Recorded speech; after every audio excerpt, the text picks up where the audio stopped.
Oh, hey, good morning. So, you're going to just have to let me be dramatic today. You're going to have to.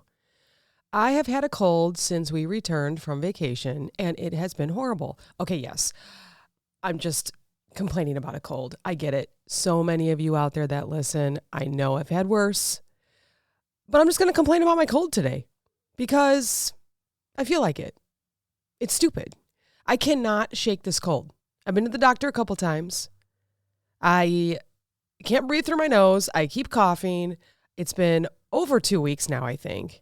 Definitely think I had COVID because I lost all taste and smell, whatever. That's just another thing now. And yeah, it has absolutely stopped my life for 2 weeks because all I've been doing is sleeping and coughing and blowing my nose and disgusting. So if you don't like any of that kind of stuff, don't listen. But I'm not going to get into the details. We all know what a cold is like. I think we all know. If you don't know what a cold is like, you're blessed. But I know that there's a lot of other things out there, right? But I just am so aggravated. I'm so aggravated right now. I had a dream last night that someone broke into my house and they were going to duct tape my mouth. And I freaked out because I can't breathe through my nostrils. So I thought, well, I'm going to die because they're going to put duct tape on my mouth because I can't breathe. Oh, Lord, so dramatic, so dramatic. And then we found out that my husband has pneumonia. So it's like, what the heck did we run into? The kids are fine. Everybody else around us is fine. Everyone that's been around us is fine. So I don't know what we ran into. I don't know if it's in the water. I don't know what's happening. And then, so here's what I've been doing for the past 2 weeks. Monday through Friday, I've been working. I get up around 5 a.m. I work from 6 to about 3 o'clock, and then I cannot keep my eyes open. I almost fell asleep driving home from a store. I get home, I walk into the bedroom, I pass out till 7. I get up, I look at a couple more emails, maybe I have a little light dinner, and I go back to sleep. That has been my 2 weeks. It's been crazy. Cass and I haven't recorded. We haven't gotten together because I don't want to give her anything. I think she came over a couple weeks ago, but then we realized that we were not getting any better. Oh my goodness. I know. So dramatic, so dramatic, so dramatic. Just let me have my moment. Okay. So of course I looked up AI and I was like, let's talk about the comparisons of having a cold.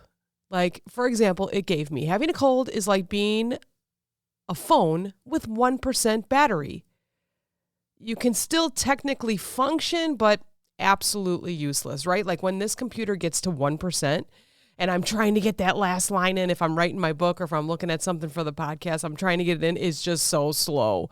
That's how I have felt for 2 weeks. And I would probably say that's how my husband has felt for 2 weeks too, but I don't want to speak for him. He has been miserable, the poor guy. Miserable. He is a fantastic sleeper when he is sick. He can sleep it off, but he has been sleeping so much. Oh, and the night sweats. Like, holy cow, our bodies are trying to fight off whatever we got. Again, so dramatic. So like having a cold is like being trapped inside a wet sock. Have you ever worn a wet sock or spilled something on your foot? And you have your foot is trapped inside of a wet sock. Everything feels gross, soggy, uncomfortable. You just can't wait to get it off. Yeah, you can't take off a cold. I would go a couple days and think, actually last Saturday and Sunday, I thought, oh, I'm feeling better. I even went to a party. I was like, yeah, I was clear. It was fine. Sunday night, it all came back with a vengeance. I actually had to go to the doctor on last Monday morning, because I was like, something's wrong here. I cannot shake this. So yeah, they gave me medicine. I got, it's kind of like amoxicillin, but I can't think of the name of it. And it's supposed to kill bacteria. So I've been taking it all week and I'm like, is my body just healing itself or is this bacteria fighter helping? I can't decide because it's been 2 weeks. You would think you would, before if I would take amoxicillin for maybe like an ear infection or your strep throat or something, if you remember that as a kid, or even just recently, I don't know. It seems like we all get everything again. You take amoxicillin and maybe by the second dose, you're like, oh, I can finally hear out of my right ear, or I can finally, not cough as much. That's not happening. I'm taking the medicine, but nothing's happening. Like, I wonder if it's just my body healing itself and the medicine's not really doing much. So again, is it bacteria? I don't know. Having a cold is like trying to watch a movie with the buffering wheel spinning the whole time. These are things that I've written throughout the nights when I get up. Like, when you go to look at your computer or you go to look at a TV and you really are excited about looking up something or watching a movie and then it buffers and then it buffers. Or maybe YouTube throws in a commercial right when it's getting good, right? Because you don't pay for the full price of YouTube, right? So you got to pay for the you have to pay for the commercials. All right, but I'm going to totally jump into fever dreams. Can we talk about that? I wanted to get the neuroscience of fever dreams. I am obviously not going to hit everything because I am not a scientist, as we all know. I'm just an entertainer, right? But do you ever get dreams when you're sick? Like, why are dreams so freaking weird? I had a dream about my besties. We were in Vegas and we had talked about what we were going to wear. And they told me jeans and a nice shirt. And I was like, oh, that's perfect. You know, we're going to sit, we're going to gamble, we're going to drink, we're going to have so much fun. So I am sitting waiting for them. And I can picture this casino. And all of a sudden they walk in. Cass is doing her Snapchat selfies where she like goes around in a circle and she shares like what they're doing. And it's her and the other bestie and a few other friends. And they are all dressed up like prom. And I thought, oh no, what the heck? They told me just like business casual, jeans, whatever. And they come up and I'm so mad at them. And they can't figure out why I'm mad and don't worry about it. And my whole night was just being upset about how they didn't tell me they were going to dress up. They were like in prom dresses. So here's what happened. Prom's definitely going on right now. I just haven't been feeling good and have been fighting a fever. And I've been watching Bridgerton again. So they had like Bridgerton and prom dresses on. I was very comfortable because I wasn't feeling good. And this is what my brain warped it into. And it was a whole night. It was crazy. So, of course, as soon as I woke up, I had to text them about it. But let's talk about the neuroscience of fever dreams. We're just going to touch on it because obviously I'm not the professional on this. You can look it up. When you have a fever, your body's core temperature rises above its normal range, right? Typically over 100.4 Fahrenheit or 38 degrees Celsius.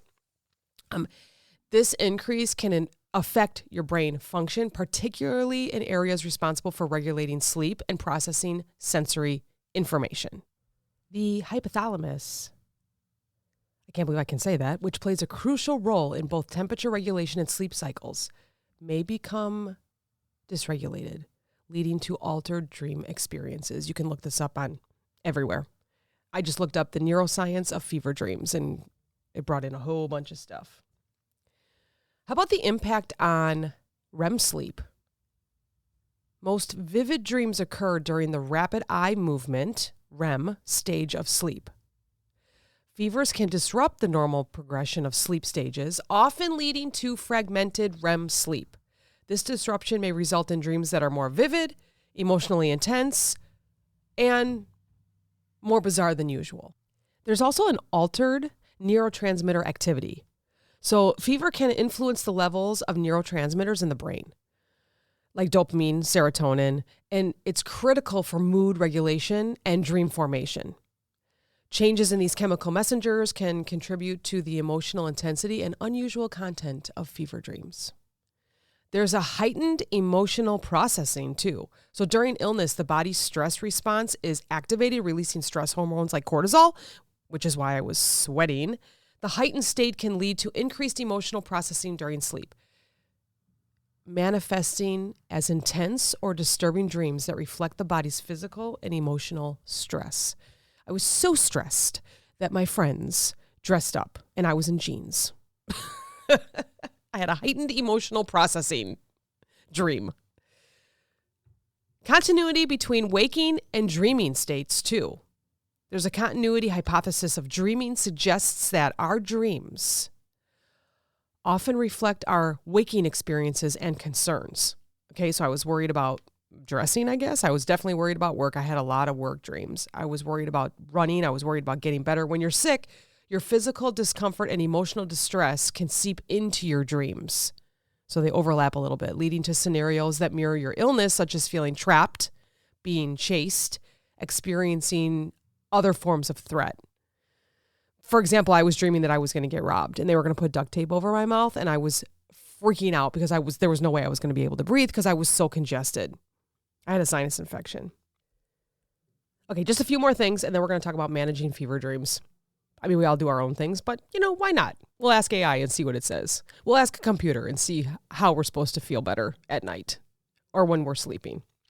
Common themes in fever dreams. Threatening scenarios, being pursued or attacked by unfamiliar creatures or facing imminent danger. sensations of heat or illness, dreams that incorporate feelings of burning, sweating, or other fever-related sensations. Unusual creatures or beings. I had that. Sometimes I get chased. Encounters with oversized insects, distorted animals. I always have that. Or other surreal entities.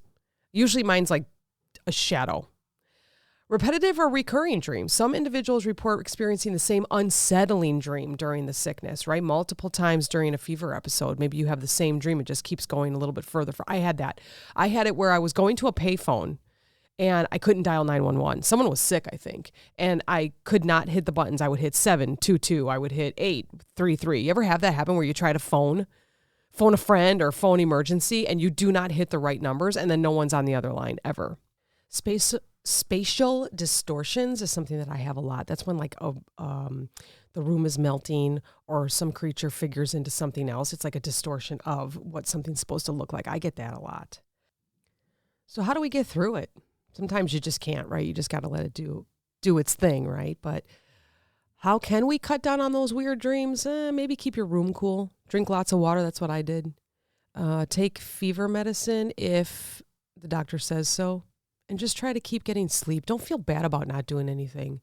You know, the first couple of days I was like, oh, I really should be working, or I really should be going for a walk, or I should really try and shake this cold. Nah, just sleep. There's nothing you can do. There's nothing else that you can do but rest. Definitely drink lots of water because that helps your body maintain its temperature. Keep the room cool. Don't wear a lot of clothes. You know, just be comfortable. And now I leave you with what IA says is funny comparisons to having a cold. It's like your body is a toddler who refuses to take a nap. They are whiny and relentless. That sound about right? It's like you're trying to read a book, but the pages keep turning themselves and none of them make sense. That one I can understand. It's like you're on a roller coaster, but the ride is just you, coughing and sneezing and up and down and not feeling well.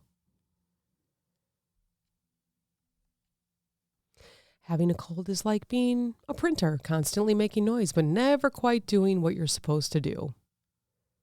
Having a cold is like flip-flops in a snowstorm, totally unprepared and a little uncomfortable. Or having a cold is like trying to juggle, but you only have one ball. I like that one. Thanks, AI. What the heck? Having a cold is like being a TV with no remote. You can still see what's happening, but you can't change anything. That's a good one. Or having a cold is like being a car with a flat tire, moving but barely, and with a whole lot of struggle. Or how about having a cold is like being a snowman in the sun. You're still there, but you're slowly melting away. Thanks, AI. Great comparisons. Oh, goodness. Well, hopefully you are not struggling with allergies or a cold or anything else, anything even remotely worse than that. I hope that you're not, but I hope you enjoyed this episode that helps me feel better about having a cold for so long. Thanks for listening and thanks for being there. Holy cow, we have almost 9,000 downloads every day with our less than 100 episodes. It's absolutely amazing. Thank you, thank you, thank you. Stay healthy. Talk to you next time.